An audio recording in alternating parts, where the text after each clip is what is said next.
Thanks again. I'd like to welcome all of you here. And I just want to say that we are overjoyed to have the honor of having one of the greatest big band leaders, composers, and arrangers in the history of this music right here with us for Harlem Speaks, Ms. Toshiko Akiyoshi.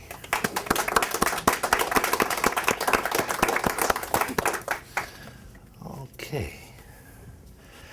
Well, welcome to the Visitor Center of the Jazz Museum in Harlem. Thank you very much. Yes. Well, let's start in the beginning. Let's start with where and when you were born. Oh, I was born in old Manchuria. Now it's called Liaoning province of China. My father had a business there, so I was born there in 1929, December. Anyway, so I was there till 1946, 1945 awards, and all the Japanese living outside of Japan, mainland we used to call, they all had to come back to Japan. So. But before then, let's go back to the very early years. First of all, do you have any brothers and sisters? Yes, okay. I have 3 sisters. They're older, and I'm the youngest. There's no brother, unfortunately. Okay. And tell us about your parents.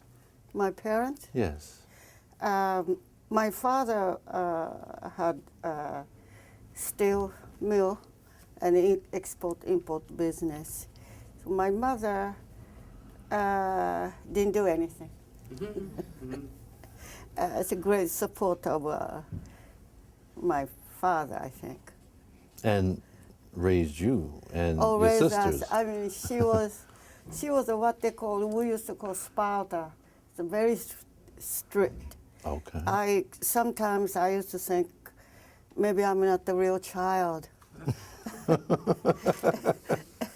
That's interesting because a lot of times they say the youngest has it the easiest. Yes, that's what. Later on, my mother said something to somebody else said the same thing to her. She said because of that she made it even more. So I think she was more strict to me than the other 3.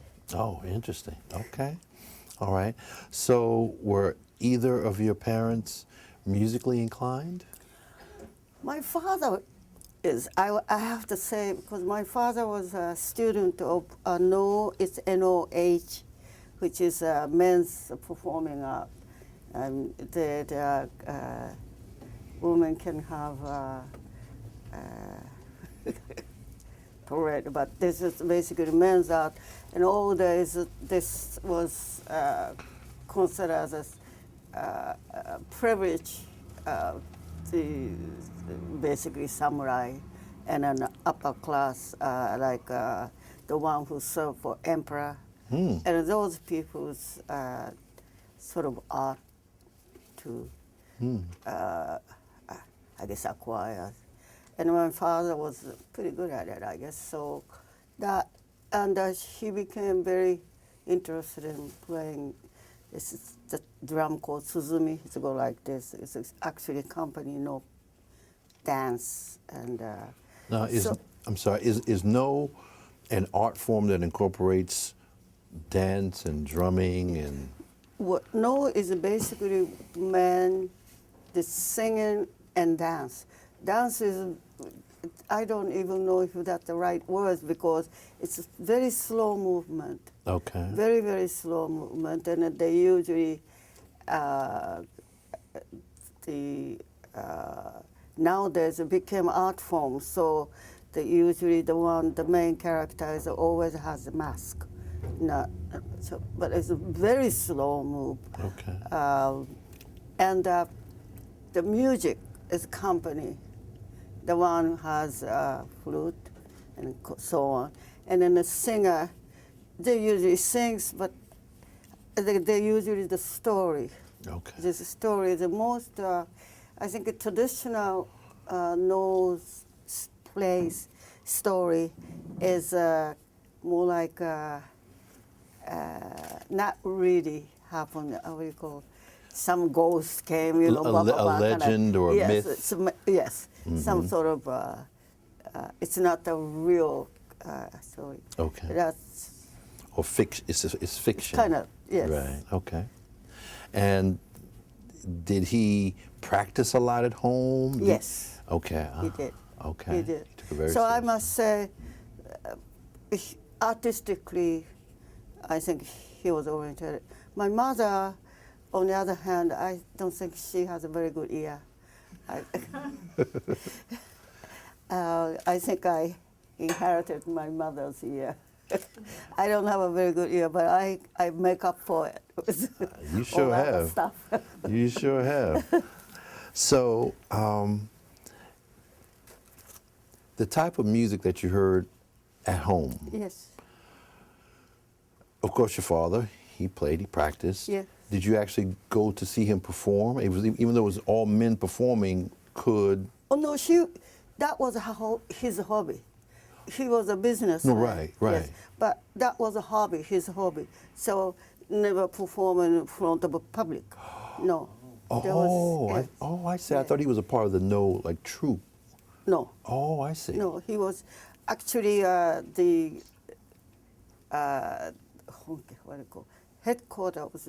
Japan is a very old art, you know, like a flower arrangement is another, and tea ceremony is another. They are very kind of like class oriented, and top of there's a headquarters. This person is the top. Hierarchical. Yes, and it has to have a stage like that. Then one get.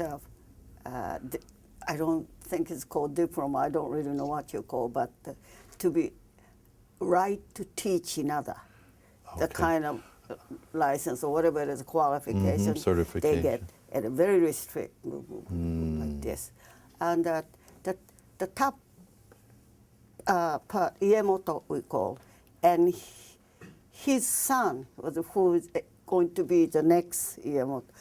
And he was probably about 9 or 8 years old, came to our house. Okay. Yes, that was a great honor, supposed to be. I still remember that as a kind of. How old were you when this happened? I was a kindergarten, same kind of thing. So, what do you remember about that? And why did he come? Because my father was getting a diploma. A diploma. Oh, okay. It was you get from. Right. And you get the diploma from the Yes. Okay. So that was very exciting for the whole family, probably. But I never, I never had any experience like that. So I still remember. And because there's such a difference in the cultures of Japan and the United States that I want to spend some time talking about that, and then talk about your own transition to the West. Yes. And how how you made that transition. So Japan is would you say a very formal culture, correct? Used to be, yes. Used to be, okay. It's become more westernized and, right, okay. All right. But when you were coming up, it's very formal. Yes, but interesting enough, our school education music was all Western music. I never had Japanese traditional music education. If we want to have that, you have to go outside of school, which my sister did. Okay. But school, the only music was Western music.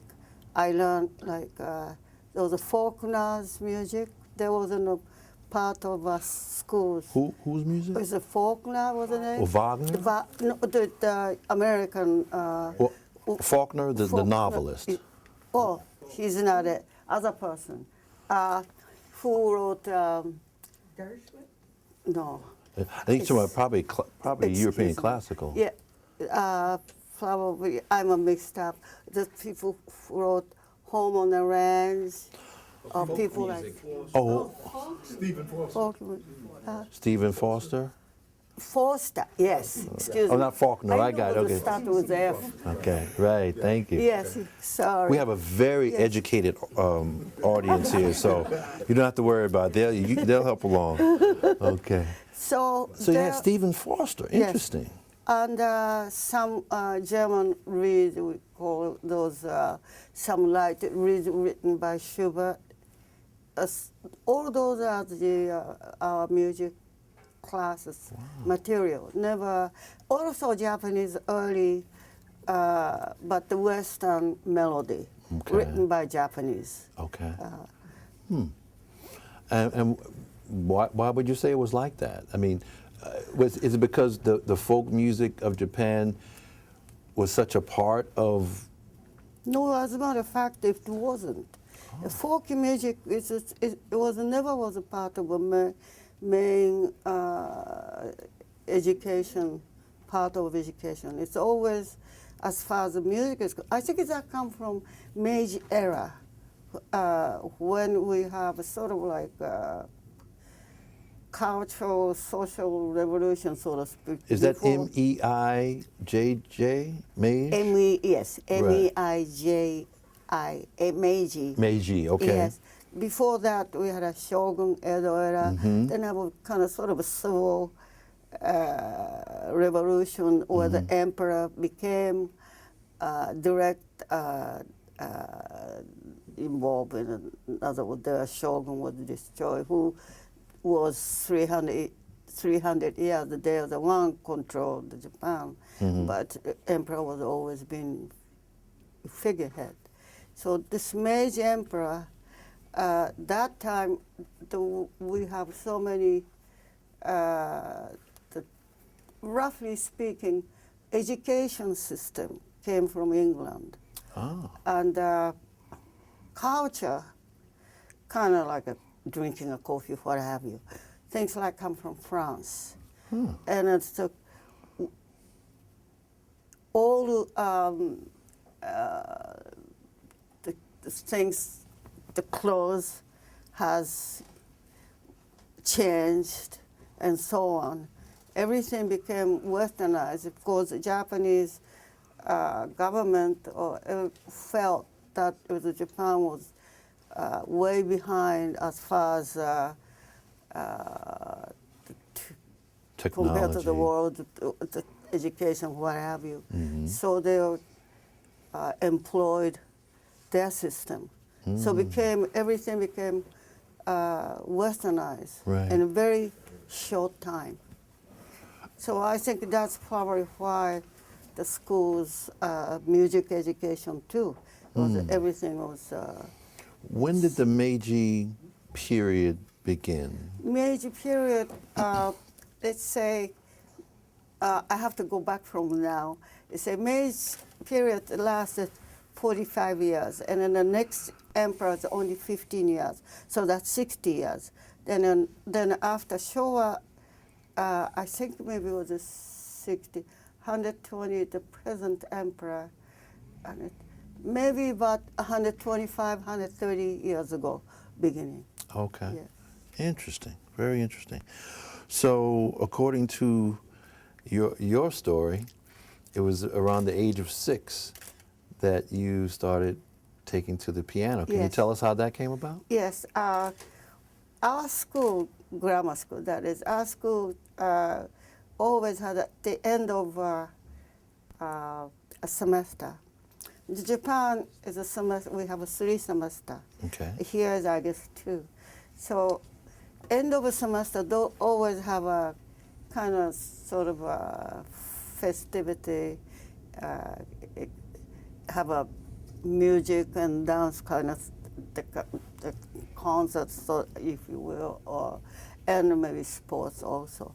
And that time when I was 6.5, I was the 1st grade, so maybe 6.5. Was the 3rd grade pupil plays the Turkish march of Mozart sonatas third movement. And when I heard that, I said, I like to play just like that. And that's how I became attached to piano. Okay. And what happened after that? You started taking lessons. You told your parents you wanted to play. Yes, I was, as I said, I was really attached to piano. I love piano. I still do the piano, and where I was in Loren, it's called now. From our house to school, you have to walk half an hour, very far. Then I had a piano lesson once a week. Was a piano teacher, was a music teacher. So it's not that available everything or something like that. But and I had to go to his home for sometimes. I have to go to his home for lesson. Sometimes in the school, but winter time is really cold. You know, Manchuria gets like October, you can ice skate. Wow. So it's very cold. And I still remember there's in a school, the room where, I guess it's called janitor, takes care of things. I had to go to his room, have a hot water to put my hands in it so that hands get warmer enough to be able to play. Wow. Then but I never missed a lesson. So, from your home, Yeah. the school was a half hour away. Yeah. And that's where you would take the lessons with Sometimes I have to come back. Then it was off. Sometimes I have to go. To his house? Yes. And how far was he away? About 20 minutes or so. Okay. So, a lot of walk. A lot of walking exercise. So, for how long did you take lessons with this particular teacher? This teacher stayed, as I said, it was first. When I was in the third grade, the music teacher changed. Oh, I see. So there's Mr. Mita, the first Mr. Fujiwara, that's the first music teacher. Second teacher was Mr. Mita. So I had to take lessons from him. And when I became by that time I think I was in a Chinese, something like a Chinese study. And You were what now? we start from like bio that everybody starts from with class. Then you go to Chelny. Chelny is have a 30, 40, 50, but they're all same. Are you talking about certain exercises? Etude book. Oh, etude. Book. Oh, I see. Yes, a book. I see. And when I became fourth grade, there was a second grade.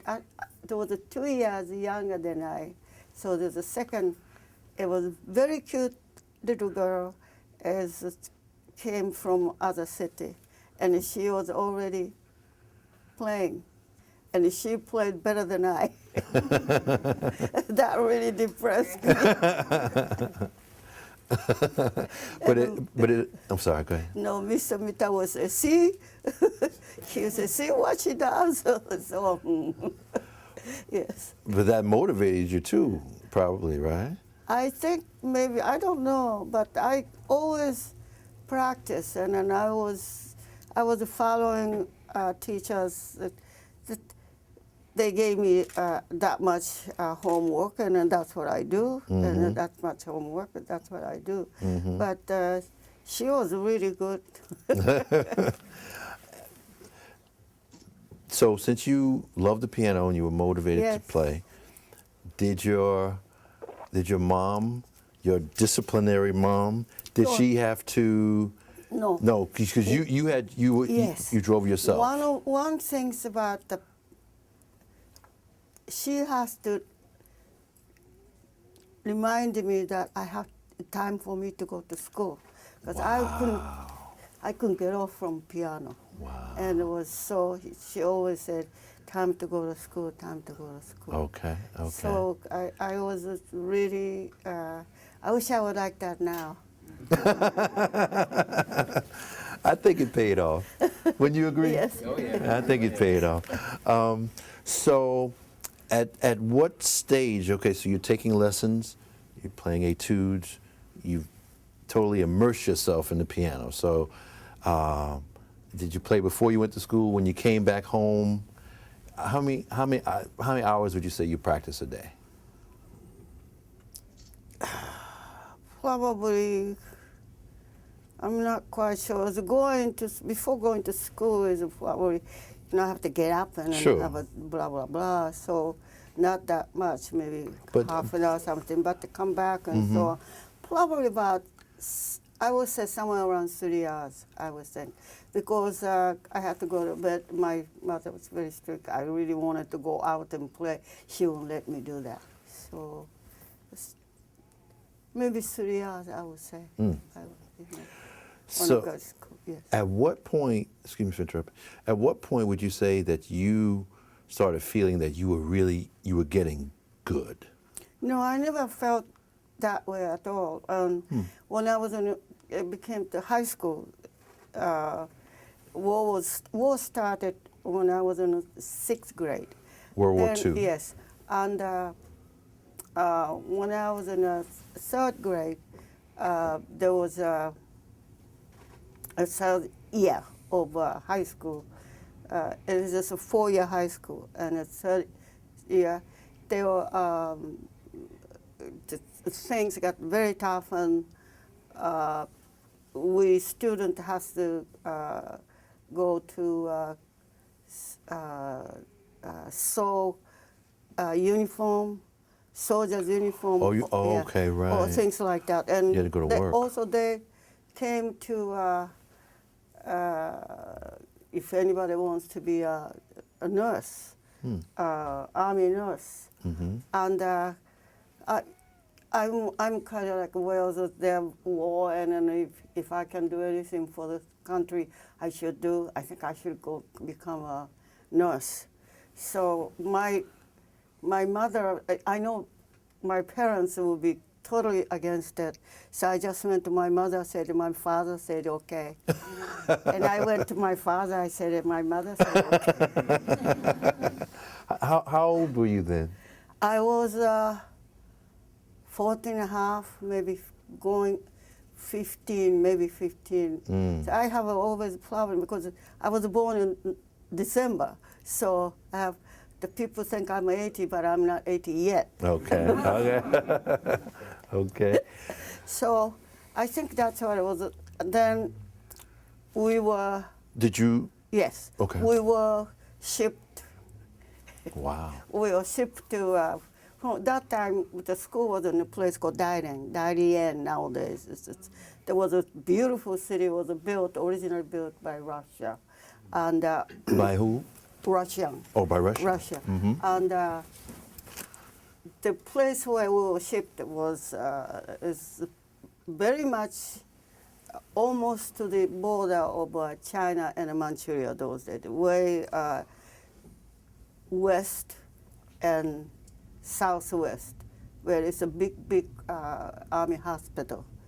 I think it was very big because the head of it was called general, a second one from the top, Chujo, what do you call it? Anyway, so we were supposed to have 5 weeks training, 5 months training, 5 months training.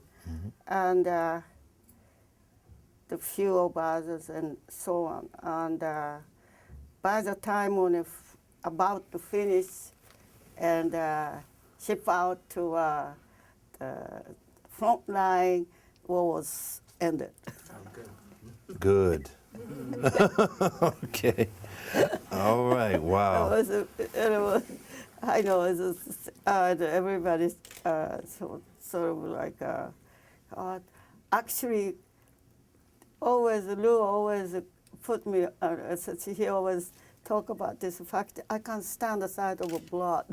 And he said, and I was a volunteer to become a nurse. Right. But When she says always Lou, laugh. for those of you who may not know, when she says Lou, she's talking about her husband and the, I guess, co-leader of the Toshiko Akiyoshi Jazz Orchestra, featuring Lou Tabakin, who happens to be here. Let's give Mr. Lou Tabakin a hand.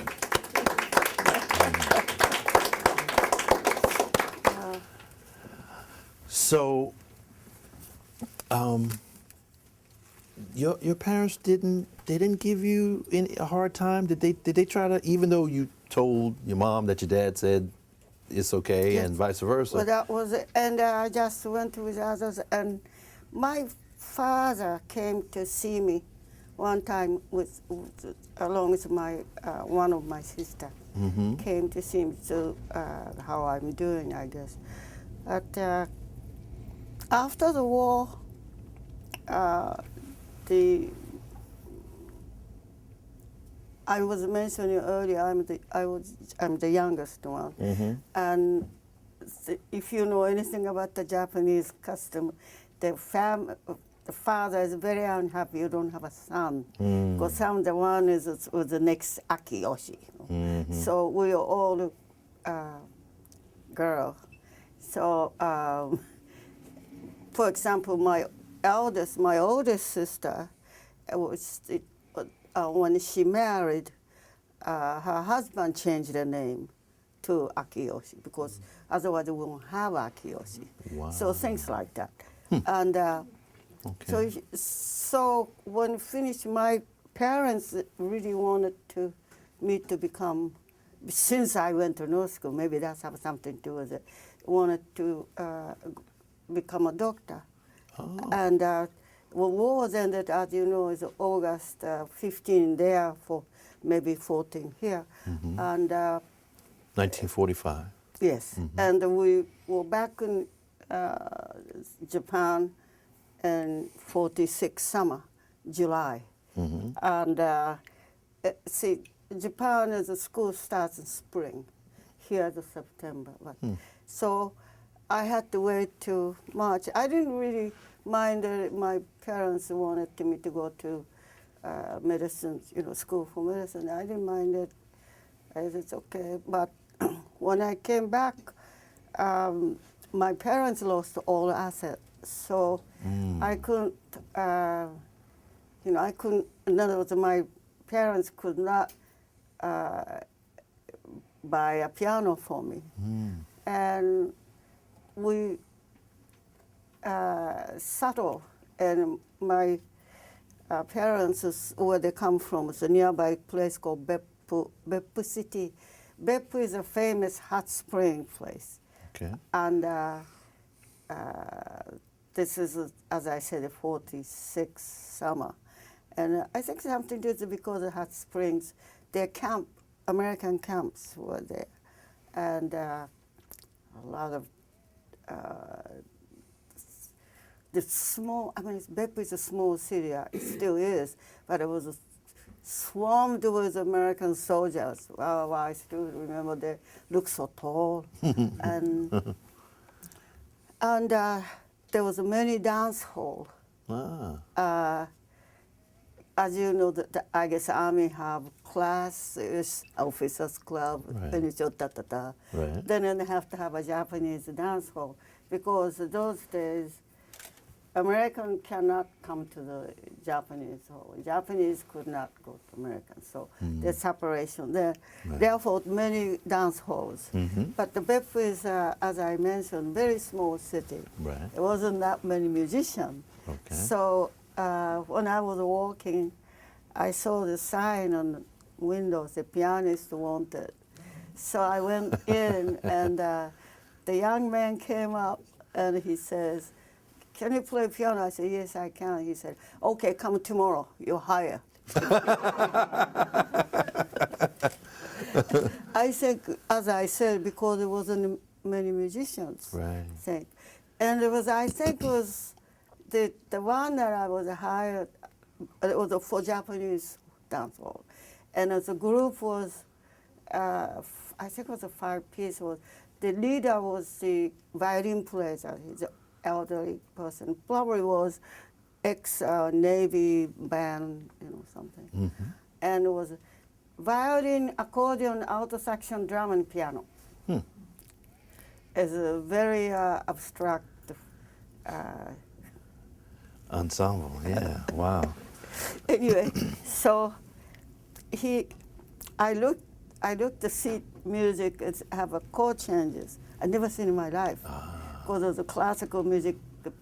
They don't have things Right, the like notes that. are just written out. So I said, "What is this?" And he said, "You don't know chord changes?"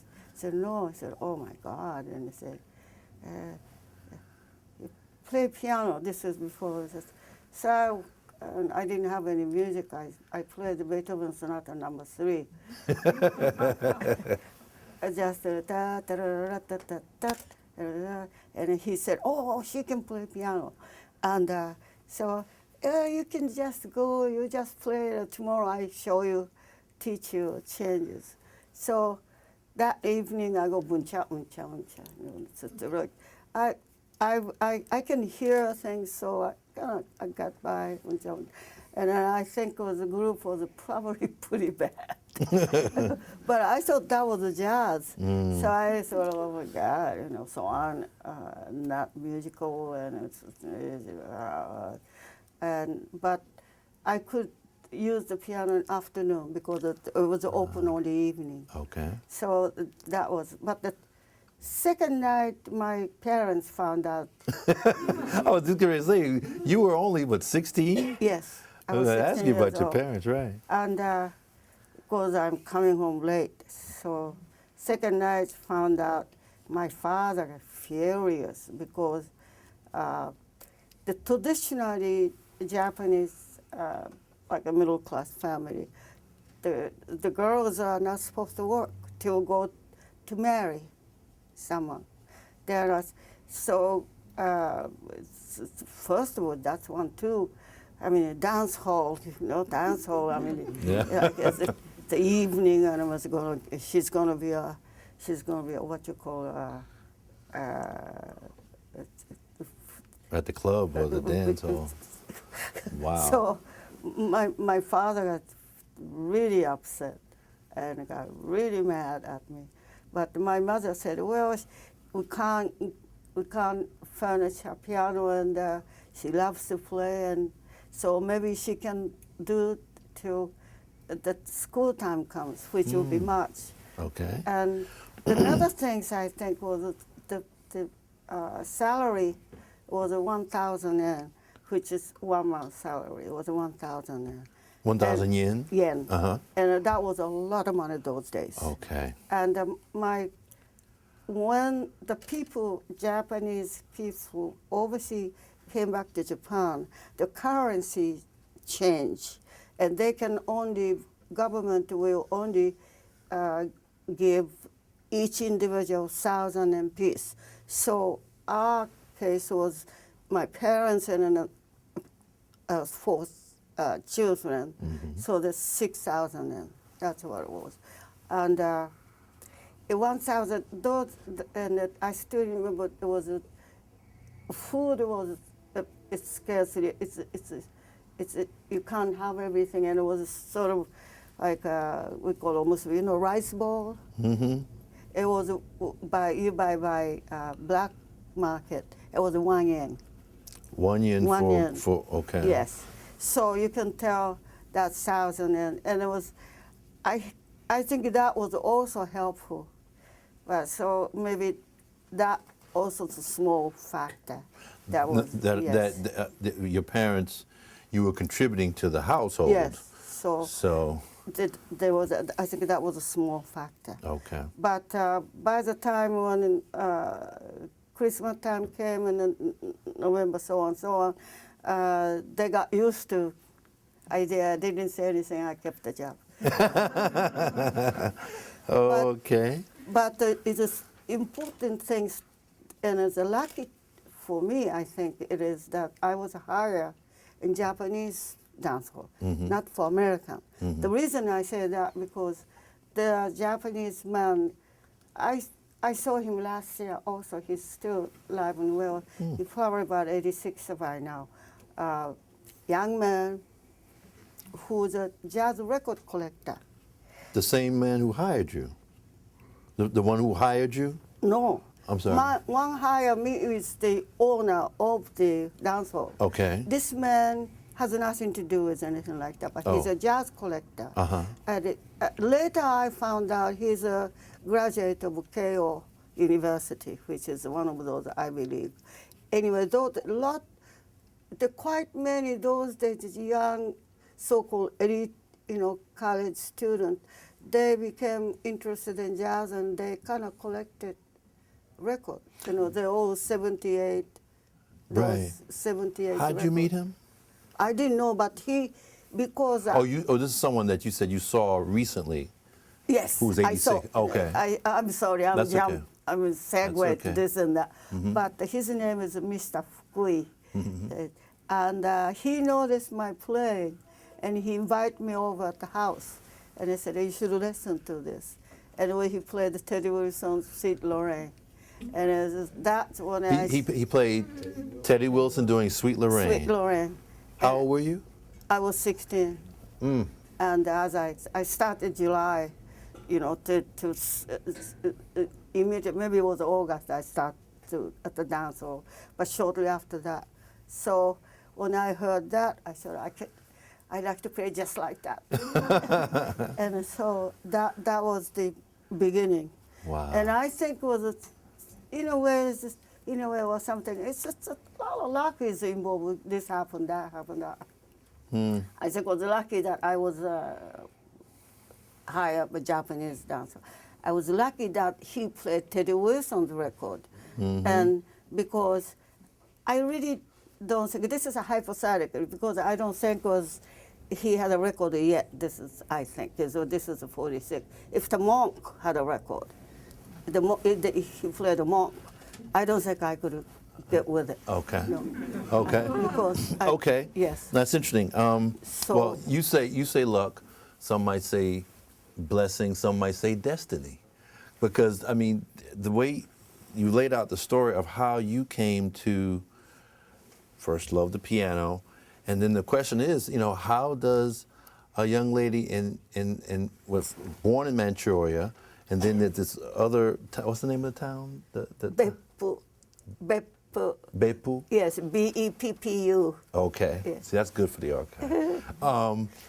How did you get into jazz? So, I mean, it's one Yes. fortunate event Yes. after another. Now, I think so. with Teddy Wilson, would you say, you made a comparison with Teddy Wilson and Monk, would you say it's because of Teddy Wilson's fluid, smooth, Yes. clean technique? Yes, because you remember I was classically trained. Right. And I didn't know much of, not much, I don't know anything about the jazz, zero. Right. So Teddy Wilson, as you know, he was, one thing I think a swing style player, they all played very clean piano, I think. But the Teddy Wilson was especially, his run, it was like a same size of a pearl, like that. And it was like, it's not like today, people use this pedal a lot. Like an old piano player, they didn't. So everything came out so nice and clean and everything separate. And it was like, it was such a beautiful playing. I mean, it was, and I like to play like that, just like that. That's what I thought.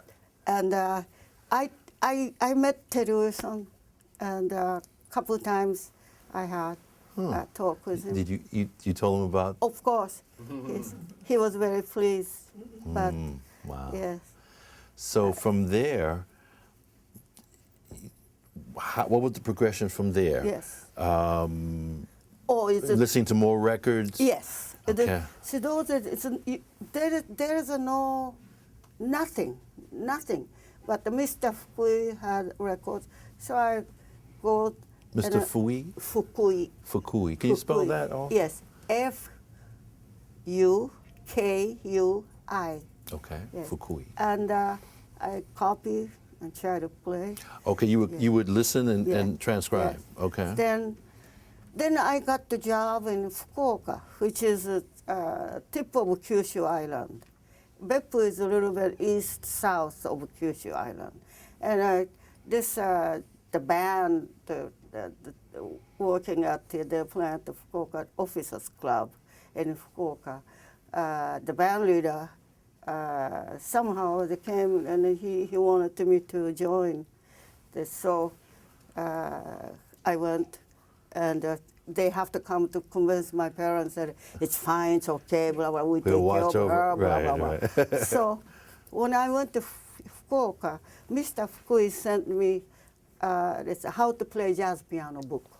It was written by Vincent Lopez. Oh, wow. And I asked a lot of musicians, I said, do you know Vincent Lopez? No one knows. No one knows. But apparently now I know what was, it is on a ragtime piano. But, you know, those days I didn't know from ragtime, from Right. not everything. So I see these things of a tiger rag, and it's 12 street rags, things like that. And that's the first time I saw a stride.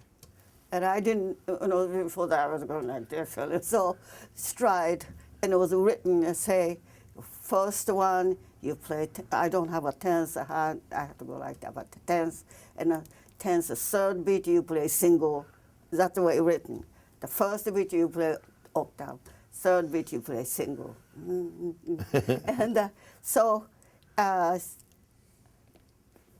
much later, Mr. Fukui told me about this. I have forgotten all this. And he said, I sent the book, and a week later, it came back. So I thought, oh, maybe she didn't like the book. So I asked, he said, I asked you, maybe you didn't like the book. He said, no, you said, I copied everything. So then I started remembering. I said, oh, yes, because that wasn't my book. So I copy everything so I can return to him. So he felt like, boy, it's really, you know, she's going to be Flower is going to be a good player. She's very hopeful. Sounds like a Professor Higgins. Right. Wow. So, and from there? So there, this is a good job because Officers Club had a Now this still Japanese? Officers Club. No, there's It's an American. officer then. The occupation time. There are no Japanese armies anymore. Right. That's right. That's right. So this is American Officers Club. Okay. And it had a phonograph and has like a V-disc. Right. That's those were. So daytime I listen to those and I copy and I play. And all the band used to play. Band has I think they probably got it from America side so that they have something to play, what they call stock arrangement. And they are usually 4 bars intro, then it was the chorus, then about the 4/8 bars, usually 4 bars to moderate so singer can sing, then like that, then that's the standard arrangement. But piano has nothing to play. I mean, most of the time, you know, so usually the singer plays is usually either trumpet, maybe saxophone, every once in a while, maybe whatever it is that. So one day, there was a new music came, and it's called Near You. And this one in the middle part was a piano solo. And I was really, wow, now I can play solo. So I practice a lot, my solo. In the daytime, when it was Right. and I practice my improvisation. And so I'm hoping that he's going to call the name and the tune. And one night he did. So I go, toot, toot, toot, toot, toot. And then I played, and when it was intermission time came, he would say, Mr. Yamada, his name. He said, everybody backstage, everybody in the backstage. And he said, did you hear her? Did you hear her? Just because she kind of tried to improvise and each other, sounds like a Filipino.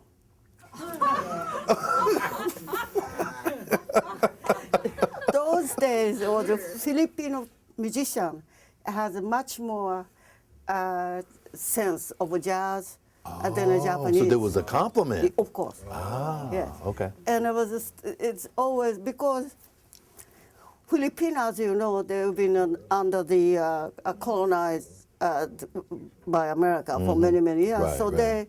they knew jazz much, much longer. It was something to do with the history. Right. They know about the jazz. They kind of, the Japanese is, you know, blah, blah, blah. So Japanese themselves, they say Filipino plays better jazz. They have better jazz musician in Japanese. Right. And so this was like, she sounds like a Filipino. And it was really kind of funny though. But I had a good, really, that was a good place because, as I said, I could hear the V-disc. The V-disc. Yes, but the time when I heard that time, I was like a little over a year, maybe a year and a half, started at the Beppu. And there was a Duke Ellington, the Crescendo Diminuendo in Blue. I could not understand. I just said, gee, I don't know, sounds like a noise to me. And it was more like they had Jean Krupa Trio, Dark Eyes, those kind of things I could identify. And I just trying to copy not just the piano, but the tenor player was, I think, what his name was? Charlie Ventura, things like that. Wow. But took me a long time. So sometimes I have go someplace in Japan as well as here. When I have a lecture or something, I tell about this story because it says the sophisticated music, it really requires sophisticated ear. And I wasn't sophisticated enough. For my ear, I could not understand. Took me a long time to his masterpiece. It took me a long time to understand that. So I was a little at a time, so to speak. And I was in Fukuoka for about 10 months. And then I said, I better go to Tokyo where the better musicians are. And then I moved to Tokyo. You were like 17? 18, going 18. I think I became 18 while I was in Tokyo. Okay. So, Before we're gonna go to Tokyo, but before we go there, who are some of the other groups and players that you heard on those V-discs? there wasn't that many. What I can remember was that Harry James. It's been a long, long time, and Willie Smith had a 8-bar solo. Willie Smith. Willie Smith was the lead alto of the band, and then I used to copy that. Da da da da da da da da da da da da da da da da. I still remember, and it was he goes so he got a glissando, and then it's just a glissando. I have to go Glissando, right. So I used to copy everyone that. It's funny though, and that I thought was Jean Krupa drumming. I thought, oh boy, fantastic. What I used to hear in Japanese drama is playing ton, ton, stomp, the ton, ton, ton. I said, wow. Now I can't stand it. So okay, why? So It grew right, and your taste got more sophisticated. Yes. When did you hear Count Basie by any chance? The Basie's band, I have never heard till when I was in Tokyo. There was the one point I was hired by the Yokohama City had they call Siemens Club. That was a good place to work because still those days, 95% of a club is a dance hall. You have to play dance music. Right. And I was hired and I get fired because I don't play the dance music and the dancer get complain. It was happened about 3 times or so. But this place is a Siemens Club. It is just a bar and American Siemens, the club. And it was a maybe once a week they have like a fight, things like. But a rough place, but it was you can play anything you want. And it was a very good place for me. Okay. I had a sort of like I had a quintet there, and there's a jukebox, and you hear some of the music. There was there. The bassist, I don't remember. I'm sure they were there. I don't remember, but this was like a bassist playing organ. I still remember that. He's playing the organ. It was a song, and the Dinah Washington singing. I remember, but also Yokohama has a camp where the most people know Hampton Halls. He was stationed there. Hampton Halls? Hampton Halls was stationed there, but he came afterwards. I think it was 293rd Army Band, but they were some really good player. And I used to learn the tune from them because there's no musicals available. So there's one person called Bernie Benton. Briefly, he was with Max Roach after I came to this country. What did he play? Tenor saxophone. Tenor saxophone. Yes, he's from Los Angeles. Walter Benton? Yeah, Walter Benton. He's just Walter Barney Benton, and he looked just like a Japanese Civil War time, before Meiji era times, hero they called Saigo-san. Saigo, it looks just like him. Really? So we used to call him Saigo-san, Saigo-san. Okay. But he used to, I learned, for example, like a Indiana tune like that I learned from him, the fine and dandy, because as I said, there was no book, there was nothing. So that I learned tune and it was playing together. It was some very fine player in Hamp. Of course, I learned a lot from him. It's often come and he sit in for us. So that was a very, very good place to. If I was then Jazz at Philharmonic came. Who is this? Jazz at the Philharmonic. Yes, 1953. Before we get there, and I promise, 'cause I want to talk a little bit more about Tokyo too. Oh, yes. Yes. Okay. When did you first hear Earl Hines? When did you first hear Art Tatum? I have never heard Earl Hines, period. Art Tatum I heard Begin the Begin. That's the one I heard on the street. Some records, see those days you can't even buy record. I think in black market you can buy record. I think cost about 3,000 yen. And that time, if you are graduate of Ivy League and you get a job in a bank, the first salary was 6,000 yen. So you can imagine how expensive that was. Very expensive. Wow. So naturally, I don't, but I think it's what called jazz coffee shop. They play the record. That's my school. That was my school because I think they bought from American people, soldier, black market. So I would stay there, and then I copy the tune and record, and so that was my very important school, and a place where this is maybe funny. Now is this does this happen to be Tokyo? Yes. Oh, good. Okay. Yes, Tokyo, and Tokyo after I went to Tokyo, and there was another live called in Japan they call live house, the jazz where you play. Okay. Or you can listen, but the jazz coffee shops is just to play the record. And there's Tokyo and Yokohama. Yokohama, I was working at the Siemens class, which is in Yokohama, which is 20 minutes away from Tokyo. Now I was living in Tokyo, but I got a job here, and they have a small jazz live house called Chigusa. This owner actually awarded by Yokohama City to contributing to some cultural thing or something. Anyway, he had this little place. It's about 8. I don't think it holds 8 people, maybe 6.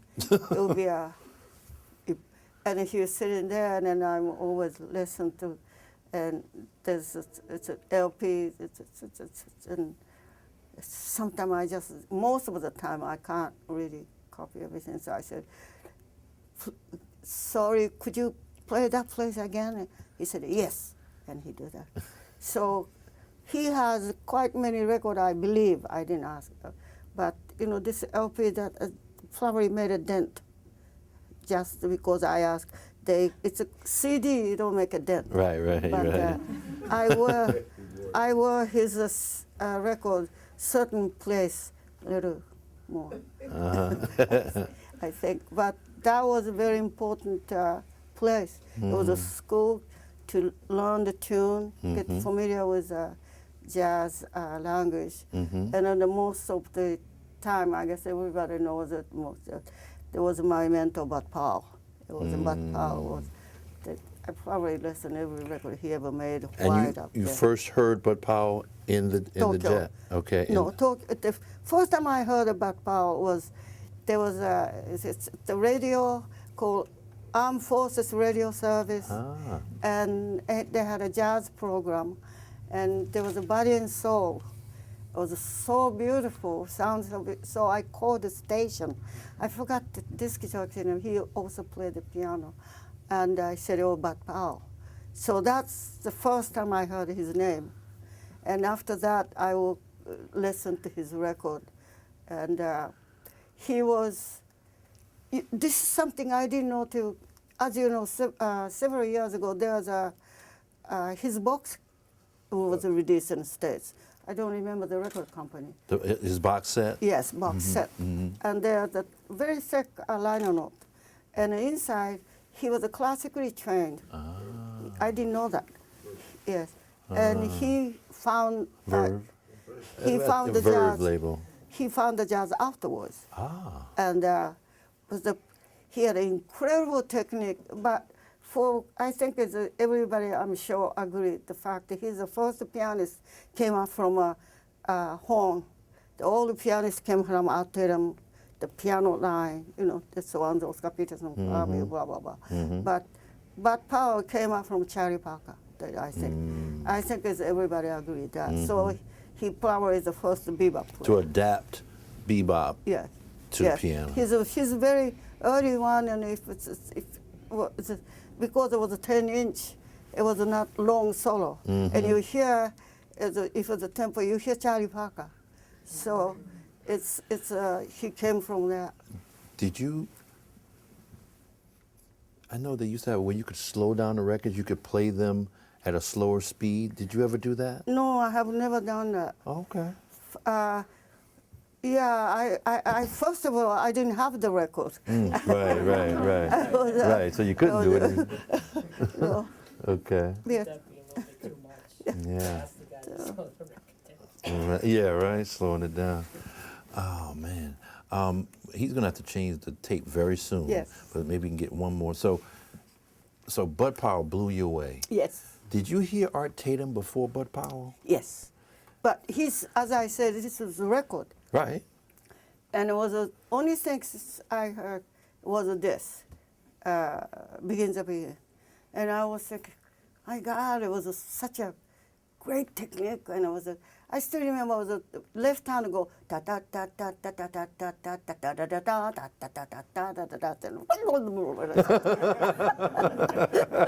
like that. So exactly. Yes. I think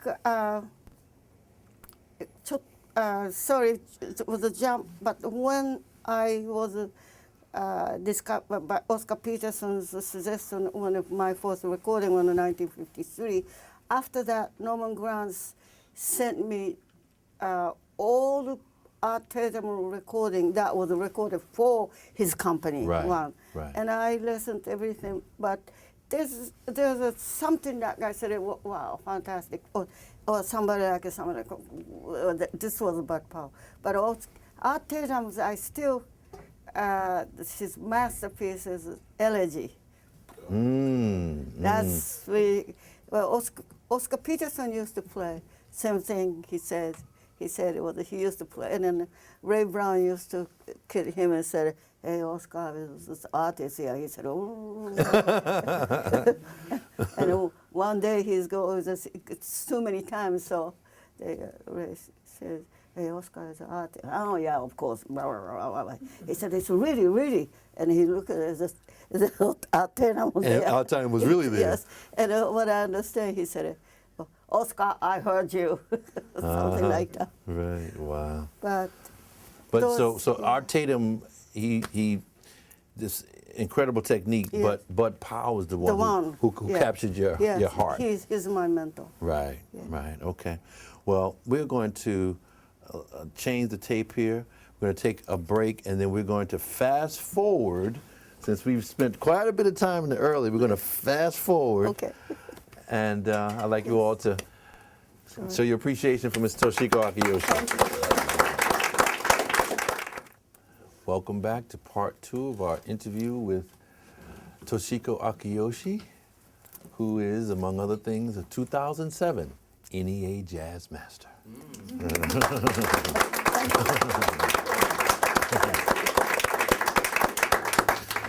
Okay, now we've been going ballad up to mid-tempo. Now we're going to go up-tempo. Okay. Okay. So, tell us about the time that Jazz at the Philharmonic came to Tokyo. Yes, they came to Tokyo in 1953, I think it was. This is the first group that came to Japan, play for the Japanese audience. There's in the past, you know, the Louis Armstrong came. I can think in a minute. But anyway, they're all for the USO tour. J.J. Johnson, Oscar Pettiford, they came, but they were for the USO tour. Right. So for Japanese audience, this is the first group. And it played in a theater called Nichigeki Theater. It no longer exists, but they played 2 nights, November 3, 4, I think it was. Then October 15, and first Japanese jazz live house was born in Tokyo. I mean, any place but this one. And it was a funny name. It's called Tennessee Coffee Shop. Okay. And boy, you know, I think I mentioned before that there was I will be hired and then I will be fired because so on, blah, blah, blah kind of thing. And I was just, there was a very popular group in Japan. It's called Six Jaws, and Japanese group. Six Jaws. Six Jaws. And the owner of this club asked him to play, and he'll be kind of charge over music. So he came to me. He said, we were playing night, but the late afternoon, maybe you get the guys that you like and you play afternoon. And this was born, and as I said, it was open in the 15th. And it's that also the luck, because if it wasn't open, the Oscar wouldn't hurt me, and I probably didn't have the record. Wow. So someone, when I was playing that, someone brought him and Philip Phillips to club. Phillips live. Oh, really? Yes. And he came up to me and he said, after he played a little, he heard and he said, are you playing evening, which I was in other place.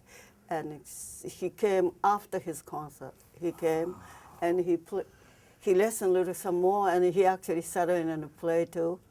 And it was that great. And Edmund Thigpen was, I think it's called Leaf or something.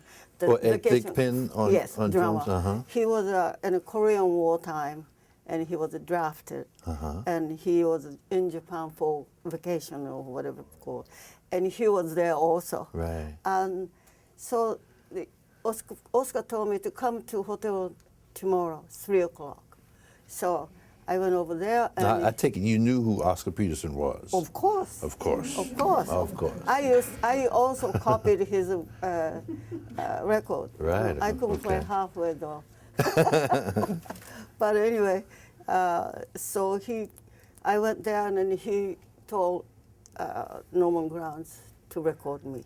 Wow. He said it was Was Norman Granz there? Yes, that's why he wanted Norman to meet me. And Norman Granz said to me, he said, I usually listen before I record, but if Oscar said that, I take his word. Wow. So that's my first recording.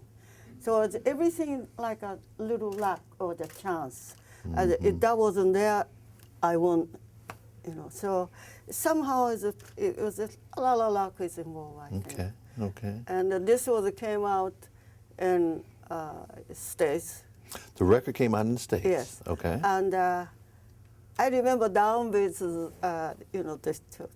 And I received 3 stars, which I think is pretty good, For your first recording.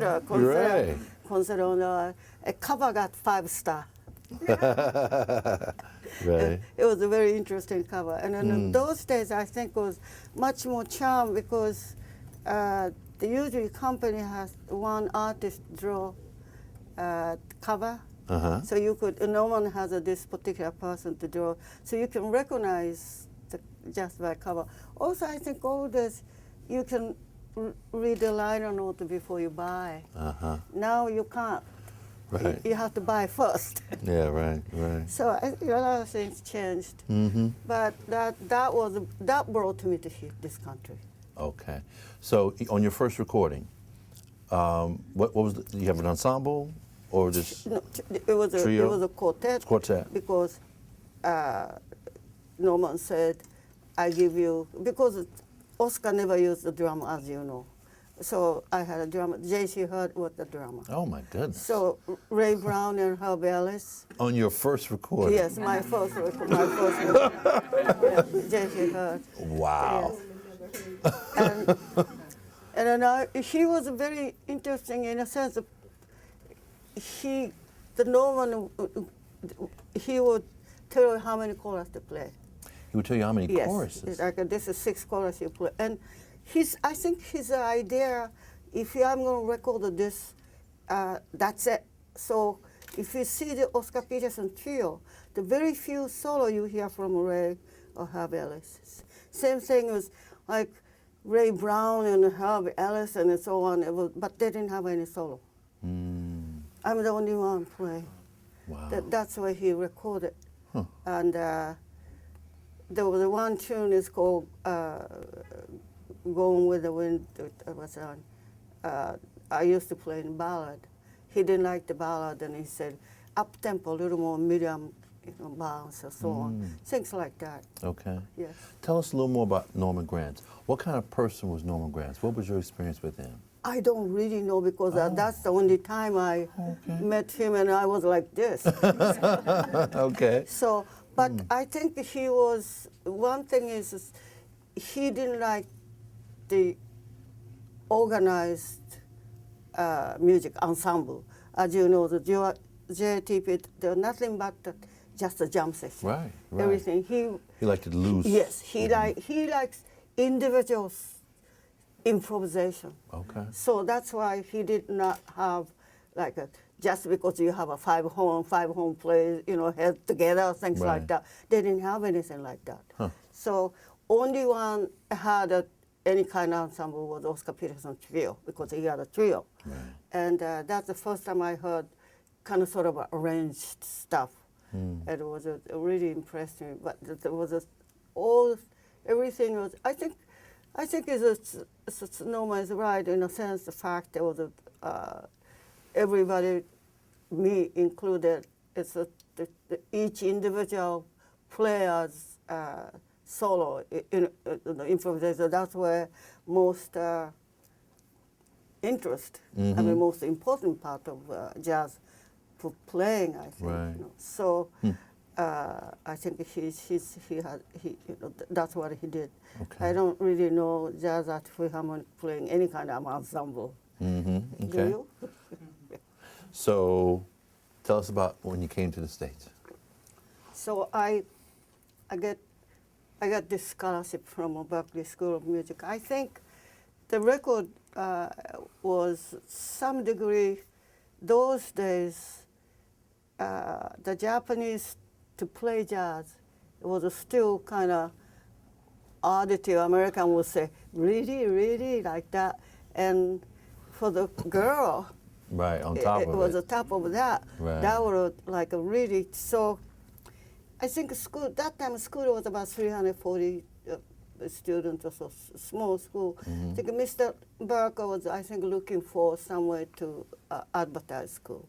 And he called my LP was the one that was this, but, and it was also, my point was that I would, at that time I was already kind of what we call a big frog in a little pond.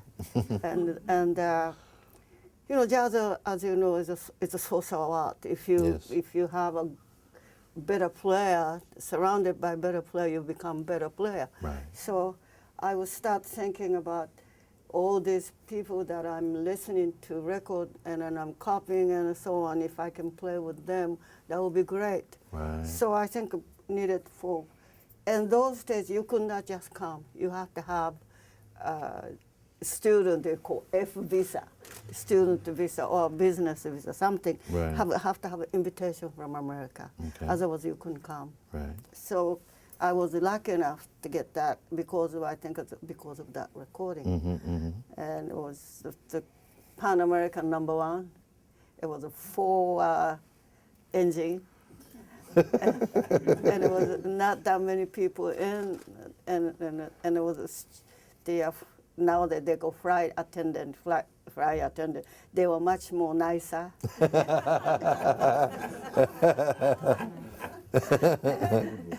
Stop here, stop there, stop here, stop there. And then I got into Boston Sunday morning about 2 o'clock. And that evening was the last night engagement of Bud Powell Trio at the That Story very Mill. night. Yes. And I said, boy, really something. So Yeah. tell us about that experience. Yeah, so I was they start from 9 o'clock and it's 1, and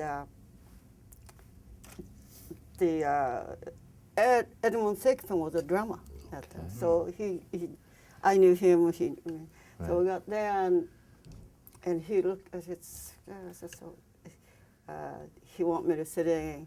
So, you know, I haven't been playing probably 3 days because of the da-da-da-da-da. Right. And it was, I'm sure I'm rusty and so I think I probably played Night in Tunisia, that's what I think. I don't know, it could be, I remember April, one of the other, probably. And I'm playing it and I hear Bud Powell with the laughing head off behind me. And he's laughing when I finished it. And he took a deep bow, and I think, you know, this is 1956.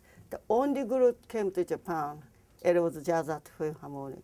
There was no American jazz group being in Japan till 61. 61 January, Art Blakey's group.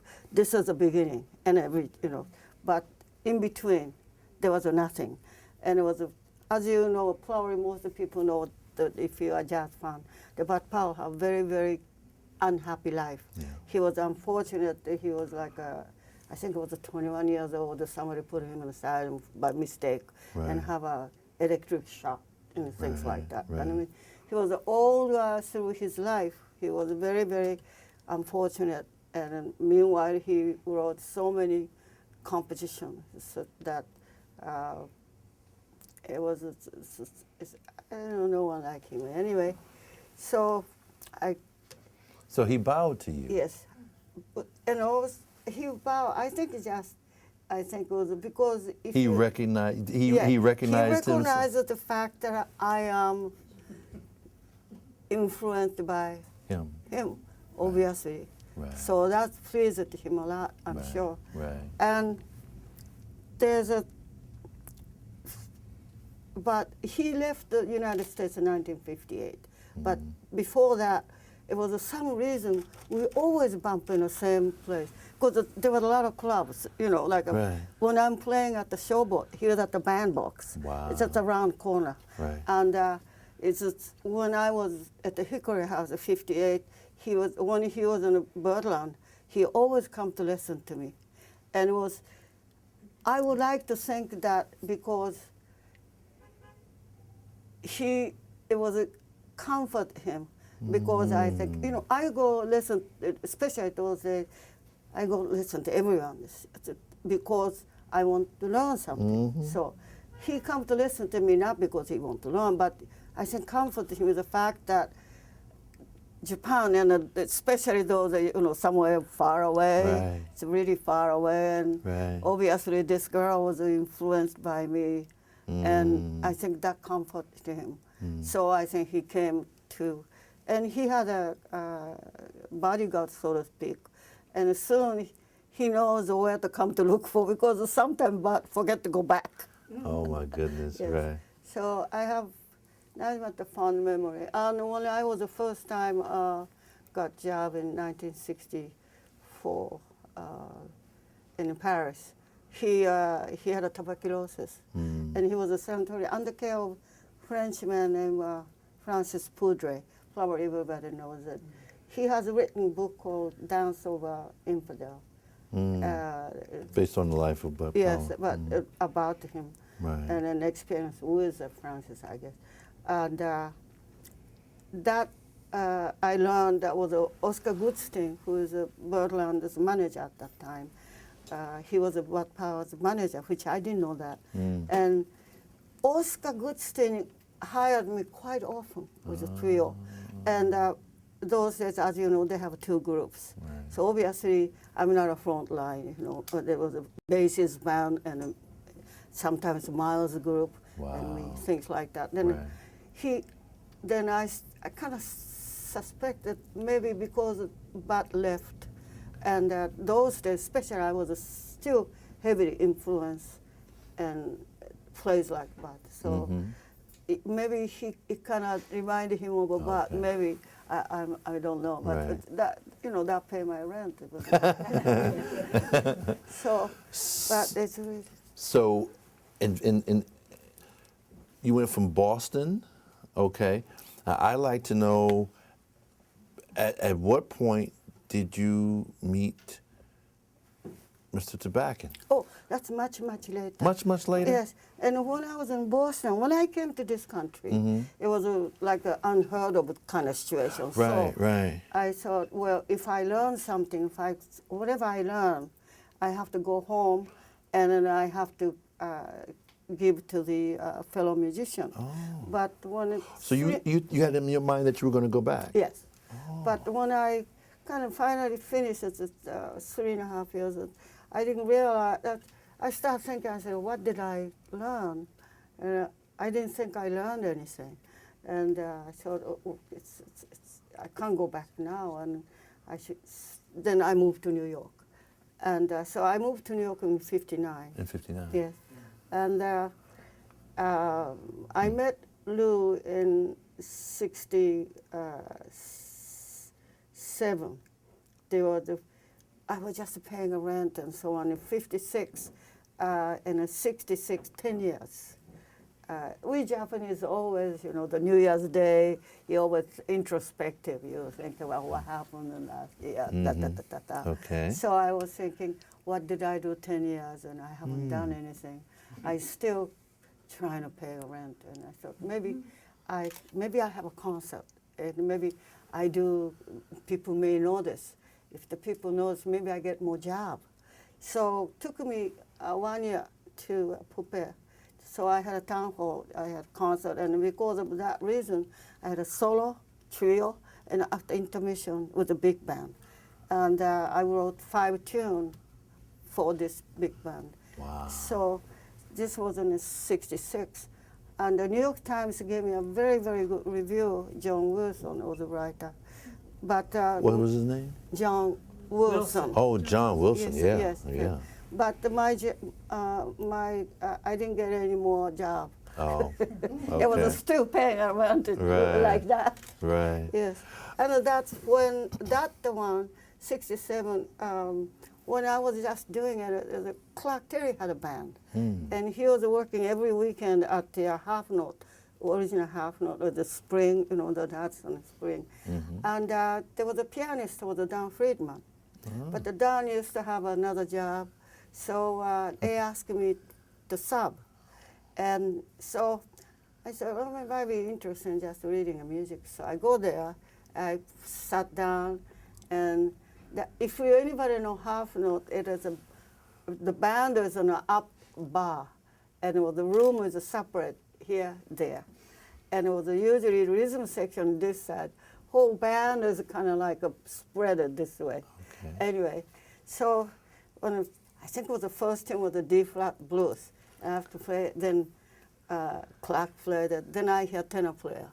And the boy sounds so, it was, you know, this is a time when everybody played like a Coltrane, sound like a Coltrane. So it comes from, I think, Sunny State, that's what I think. Anyway, but this man had more like somewhere between Lucky Thompson, down by kind of sound, but the plays mixture of Sonny Rollin and the Coltrane, kind of mixture. But the sound was like Chapter 3, which you don't really hear that much. Like in those, Don Bias. Don Bias, right. yes, that's me. And I was just, that's the guy I want for my concert. So that was Lou. So the first thing you heard was this tenor sound. Yes, yes. It was funny. And then he didn't make the concert. He went to the St. John's of Mel Louis to California. So the particular concert that you were rehearsing for, no, was it a performance? No, this was when I was subbing for Clark's band at the Half Note. Okay. And I heard Lou. You were playing with Clark? Yeah, I was playing with Clark. Okay. He was looking for a tenor player to do a concert. Oh, okay. But you weren't available. Joe Farrell was supposed to do it. Can we have you come up here now? Will you join us, please, Mr. Beck? Do we want him to join us or what? Yeah. All right. Come on. Actually, for some reason, you have a chair there. We try to think ahead.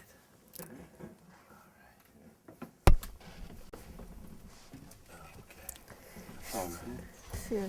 So he said yes. Then he had the Saturn Mills band going to California for a week or 2 weeks, something like that. He took that one, and so I had to pay the rent too, you know. Yes, right. Right. So actually, I had Eddie Daniel was the one, but that's how I met Lou. Okay. Yeah. And it was funny. It was later on.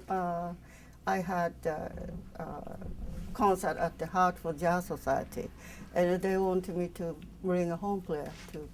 So I called him, and he was working with other group, but he said he would do it. And I would never, if I said yes, and that's it. In other words, I would never call and said, "Are you okay? Are you okay?" You know, insecure. If something happened, I said, "Not happening," or whatever. Other than that, it is on is on. Mm-hmm. But Lou was not used to that, and he was kind of getting a little insecure about the whole thing. And to make a story short, so we separately go to Hartford, and I don't know him that well, as you know. So I'm thinking, well, I play, and some point I'm going to bring him. I'm a little bit cocky and say, yeah, I play a little bit, and I'm bring you over, and then you play. And so did that, and he played Sweet and Lovely first tune. And the second thing, he's getting a flute out. And it was, my experience was that every great tenor player played terrible flute. So I'm thinking, oh my God. So he said, Willow weeps for me. And when I first, I heard the sound, I said, wow. Because I didn't know that was the first kind of meeting, and it was a play together that was. So. Well, I'm curious as to your take on that Well, first the time. whole thing is like, I think I had 3 or 4 gigs at once. I don't know how this happened, but when I moved to New York, in '65, and I just got out of the Army, and I never resented the Army because it got me out of Philadelphia, so I never returned. I went directly to New York with $400.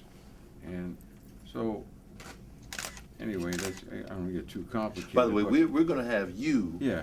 as a Harlem Okay. Speaks guest. But anyway, We'll I be got to into get, all so of it. somehow I got a gig with really Larry Elgart. And I'm playing at the Riverboat. And I have to take off. And then I had another offer with somebody else, and Toshiko gig. So I'm fighting this whole thing, and Larry's giving me a hard time for taking off. And I was developing hives, you know, from all this pressure. So that's why I was nervous about it. You know, I had to solve my dilemma. Right. So we went to Hartford. I remember it was Miroslav played the bass, right? Yes, Miroslav Vitos. He was That's a first, young and eager just came, in those days. And then I think Jake Hanna was a driver for some He reason. drove, yes. Okay. I don't understand why he didn't do the gig, but he drove. All right. All right. Any case, that was, you know, my our first gig, right? Yes, that's the first job All together. right. Now I want to go fast forward to the big band, but I do want to ask you a question to connect it to the first part, and that is, how was the transition from Japan to the States for you? I didn't think wasn't much of a problem. I think it's mainly perhaps because I was so much into music. So everything else, I didn't really think about it. As far as practical things like a food or something like that, I always had Western food at home. So that wasn't no problem with that. I don't remember. I think it was, as anything, that would be probably the communication, the language. Okay. The good thing is that I came and I had to do some radio interview. And so I thought I did pretty good.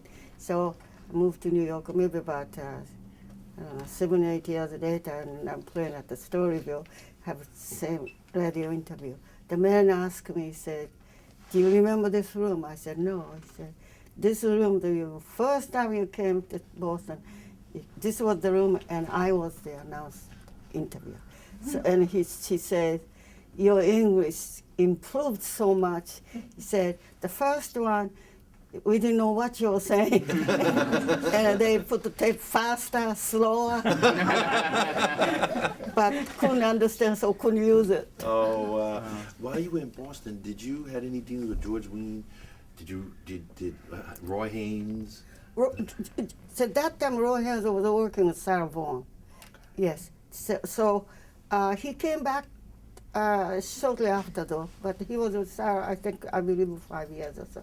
George Wein, the one was acting as a manager. School asked George Wein to be my manager. And he had a Storyville. So I started playing Storyville from a Thursday to Sunday. And then the other group come from Monday to Sunday. Okay. And I was sitting with them. I came such a great time because you can't do that today, but those days much more open. And if you know the tune, which I knew just about every tune that if they recorded, and Max will let me sitting in, Miles let me sitting in, even a big band. Even because the Dez had a big band those days. And Who did? Desi Gillespie. Oh, did he? Yes, he had. I think Phil Woods was a leader out of play. I remember. So they all made. So those are my very valuable asset. That's my asset. Right. So I came really good time in the Right. States. So how did the big band? I mean, from the concert that you did in the mid '60s, I guess '66. Yes. Was that your first time arranging for a big band? Well, yes, it's not really, but yes, in a sense, yes. I did a couple before, but anyway. So, but when I did that, I felt like that's what I like to do. The reason is I still, when you're playing solo, I always have a feeling, why did I do that? afterwards. I said, what a stupid thing I did. I said, I shouldn't do that next Very time. self-critical. Yes. Huh? You're No, very I self-critical. I think it was a very, I think it was just, I don't know, as the most good player probably have, if it's a one concert, I said, so 10% maybe, they're at least 50% they feel that They could do I better. I should do better or something. I don't really know anybody that said, oh, I did it perfect, everything. Right. So I think that's, but writing, there's no excuse for that. You can take time as much as you can. If it's bad, fix it. And so finished product, there's no excuse to be in bad. So I felt like that's what I like to do. But When did you start really? I mean, excuse me for interrupting, Yes. but you did all that transcribing. Yeah. Obviously, when did you start to compose your own tune and really start to do the arranging? One was the composing. It was I start after I came to this country, and in about 3.5 years or so, the people over there was always in the back. I said, power, power.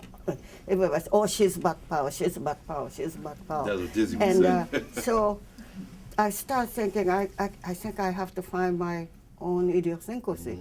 And boy, that's my long road ahead of me. But one of the things was that's when I started writing for, but that was for my trio, it was the writing, not the big band. But as I was going along as 10 years and 12 years and 15 years and so on, I felt like I really wanted to play something I thought about certain things, not just improvising a certain tune, but something. I'm very concerned about the social issue, also concerned about the things we affected by policymakers, policy, and some big corporation like a mercury poisoning, things like that.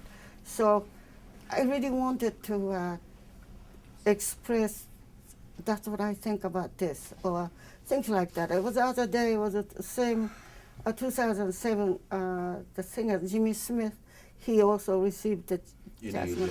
And when he speech, it's about the life, he said, which I'm sure it is, but his life and my life is different.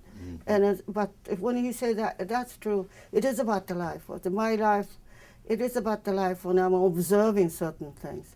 And that's what I wanted to do, and I kind of like to have more color, which means it's more instrument. But we didn't, I didn't have the money to do this in New York. And Lou was working, is it okay to say? Lou was working with Tonight. It's a fact. He was working at the Tonight Show, and the Tonight Show moved. Okay. So we moved. Now you work at the Tonight Show, Basically, I was working with Doc Stevenson, Right. more like weekend gigs. but it was here in New York. Yeah, Right. and then I did some gigs on the Tonight Show. The Tonight Show in New York was a staff situation, so technically I wasn't supposed to be doing it. Okay. They had guys on staff; they got paid whether they worked or not. Okay. But when they moved to New York, to Los Angeles, he asked me to come, and he would give me a certain amount of work on the Tonight Show there. So that's how we moved. But There's other reasons, but again, I won't. But that's we'll talk about that later. That's the main. yeah, yeah. The thing is, it's Now, by like this time, Yeah. what year? This is 72 summer. 72. 72 You summer. met. You met in '68. Yes, 57. 67. Yes. 67. Okay. Yeah. So it's 72. In between there, I take it, you became a couple. Yes. Okay. Yes. And when did you get married? 69. So 2 years after. Okay. And I'm a romantic, so if you don't just indulge me for a second. At what point? I mean, you did that. You talked about that gig that you did. At what point did you realize that there was some sparks that this is not just musical? I don't know about him, but I think this is my case. Is I always, as you know, you pointed out the 2 years apart since I met him, and it was, of course, we did some job together. Also, we talked a lot, and Jim and Andy's, just talking a lot about the music. But also, I think my case is just his musicianship and attitude towards the music, and also the importance of order. It's very much like me, which is what is most important. And he was just paying a rent, I was just paying a rent. We are very similar. And I think that have a lot to do with it, I think. For me, it is. I don't know about him, but...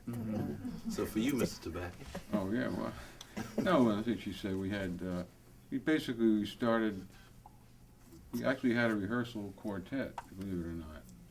Get together. I think it was Reggie Johnson. Remember Reggie Johnson? Oh, yes. Yeah. I forgot who, different drummers, and we play some of her music, and we try out some stuff, and one thing led to another. We like you said, we were really, we had a certain empathy. We're different personalities in a lot of ways, musically, but also it kind of complemented each other in a way. Okay. So that's basically it. So we spent a lot of time together, and before you know it, that's it. All right. 72. Moved to Los Angeles. Yes. So How did the... Well, so this is like, this is all the continuation of luck or a chance and so on. Okay. Because if we moved to Los Angeles, as you know, is very little jazz activity.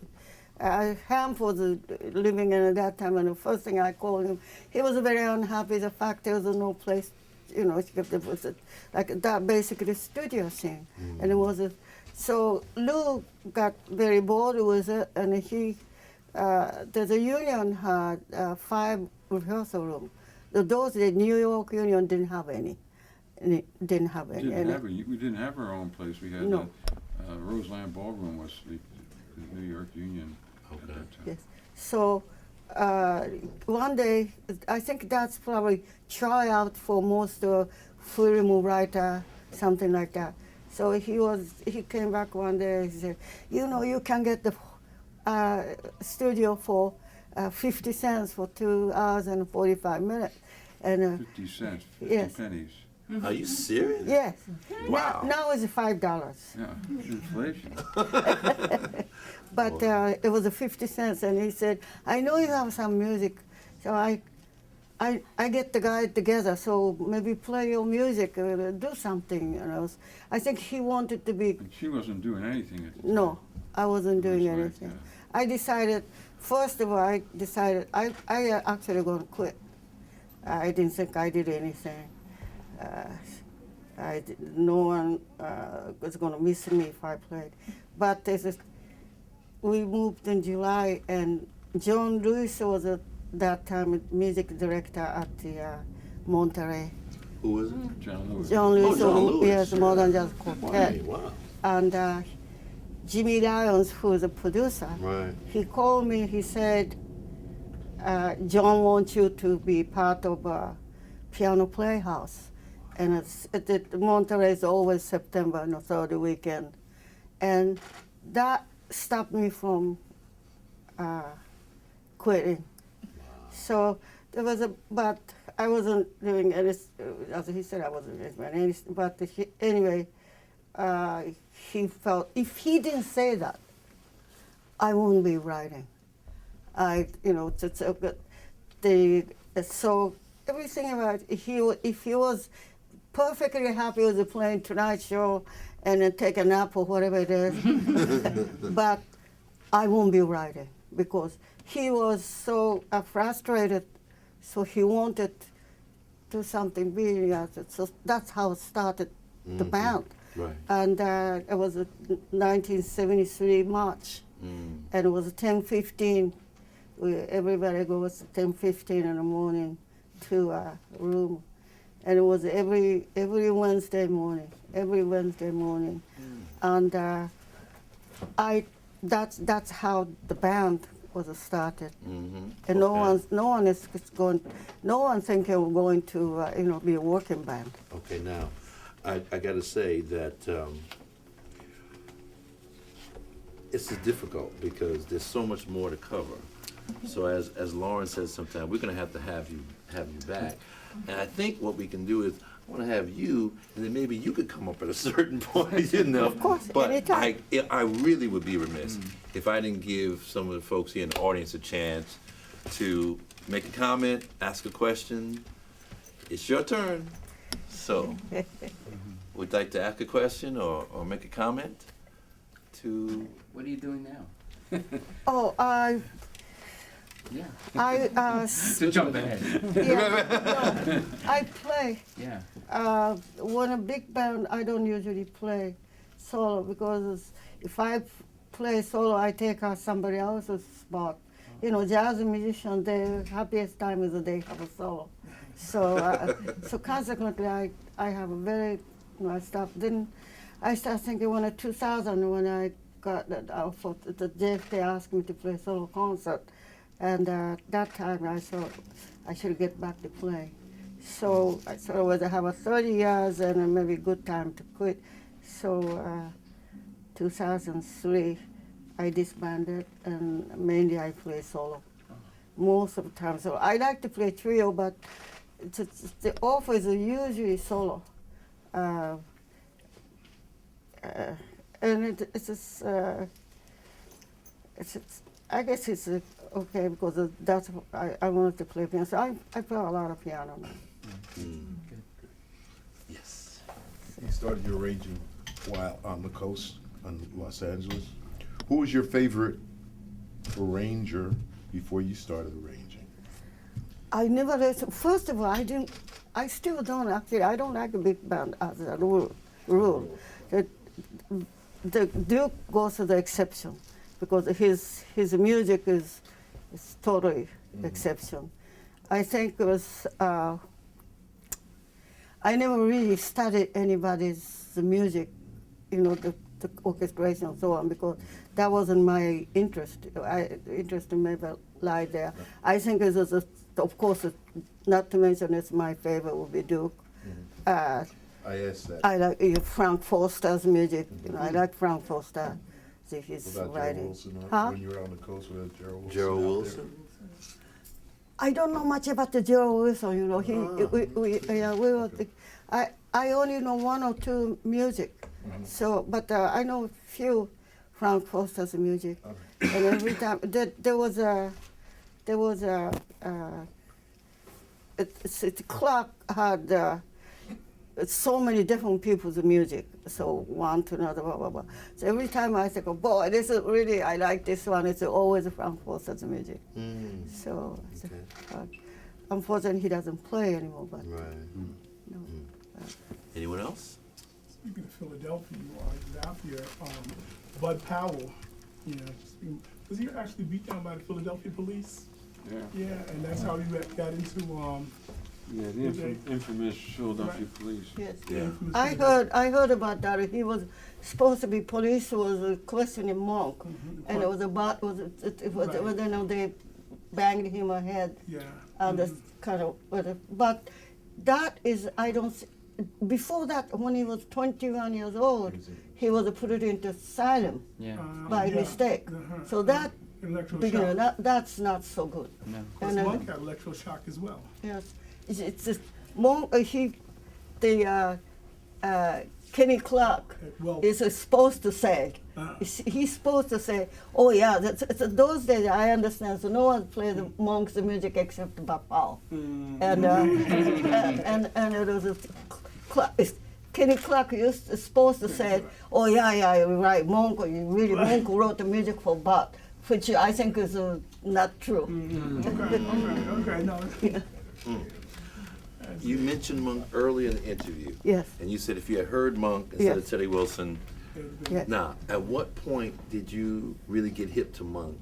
I don't know quite, but much later, maybe last 35 years or so, probably. Before that, I tried to play Monk's. Tinkle, tinkle. Yeah, and I tried, and I don't understand. And it was Eddie Marshall, who was my favorite drummer, live in San Francisco now, but we were playing together those days, and he remembered. He said, "Remember, she was trying to play this." He said, "I don't understand," so on, so on. So it took me a long time to understand. I think he's probably, for my humble opinion, he's the jazz composer. I think. That's a statement for you. Yeah. That's going to make some jazz news there. Yeah. All right. Anybody else? How important is practice? How important is it to practice? I think practice is the most important thing. Lou knows about this, but there's the Japanese swordman called Musashi, Miyamoto Musashi. He is like a duo. Those days, everybody was like trying to duo just like here at Western, and he lived through. And he has written a book called Five Rings. Oh, you know about that, yes. And he's talking about how important it's the training, the training. If you train yourself, and there was a time comes you react correct way. And if his case, if he doesn't react the correct way, he dies. Our case is that it's gee, I mean, we don't die. I'm just saying, like that. To But reach yeah. a non-thinking, to reach the stage of non-thinking and just reacting. Becomes but part that of you. The reactions come from practice and fundamental. Yes. So when Practice, he plays practice, it, it's practice. a react. It's not. Yeah. I think I know why I asked I think that you know why I question. asked. We won't go on. It's very, Practice very is important. She knows. very important. I think we'll take just two more. You've been patient enough.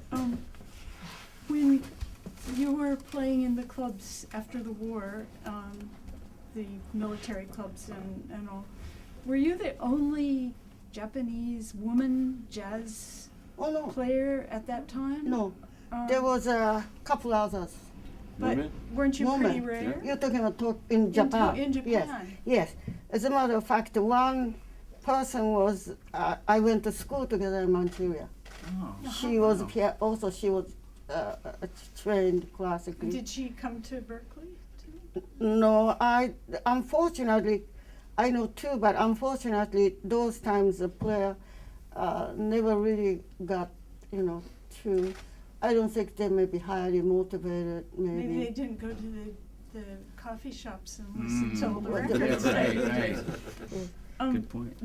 But did the Japanese society, I mean, your parents' friends, did they kind of frown on this? I mean, were you kind of set apart because you were pursuing this highly untraditional? What? Were you kind of criticized because you were In not? Japan? Yeah, when you were a young because girl. I grew up in Japan, and I was there in 1956, and it was really a very different world. You were As criticized? far as how, no, because I was an American living over there, but if you were a Japanese girl, you were supposed to wear the uniform and be quiet and do what your parents told you and get married to whoever they chose Well, for you. 1956 maybe has changed a little bit. 1956, Japan was still poor. I know. New Year's, the traditional woman wear kimono, it wasn't that yet, that time. And but my case, it is, I think, a lot to do with the jazz player. It was wanted, and a lot of jobs, not enough musician.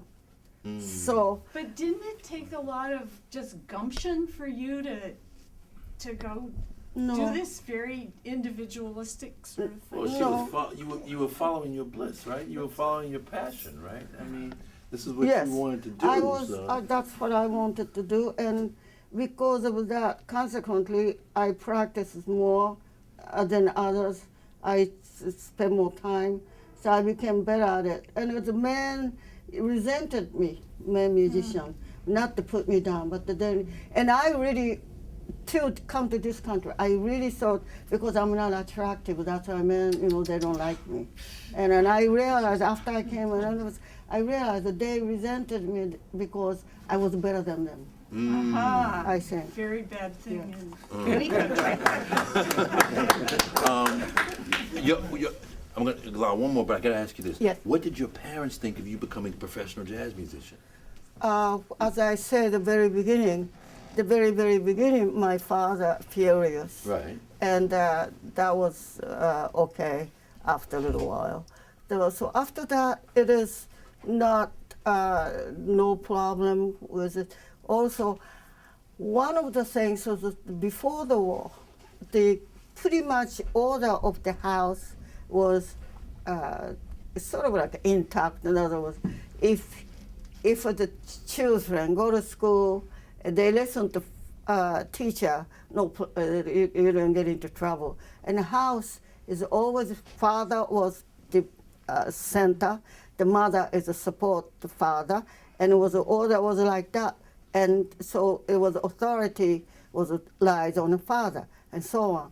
After war was, we lost the war, the whole thing's kind of crumbled. Ooh. And I think the fact is, I think it's my father was very, very sad, the fact that he could no longer be a provider. Mm. I think it was, I was the one is go outside and but I think that was it was. But I think it was the order of that was a sort of like a destroyed or crumbled. Social structure. Yes, not just us, but I think most of the family, Okay. society. Okay, last question. In Japan, are you, I can't say patron saint of Japanese jazz artists, but I would assume you're at the pinnacle. We have a lot of Japanese jazz artists today. Since you were the first, The pioneer. you are the pioneer. I would only assume you have that saintly status in Japan. Are you an icon? A jazz goddess? Goddess. Okay, the jazz goddess of Japan. That's what he's saying. I don't know. Well, I think you are, and you won here too. We thank you. Even the Empress comes to see her play. All right. That's what we're talking about. The royal family doesn't go out. Wow. They come to see her. They come. Thank you Very nice. so Oh, much. thank you. Thank I you had a so great much. time. Thank you. Thank you so much. Thank you so much. All right.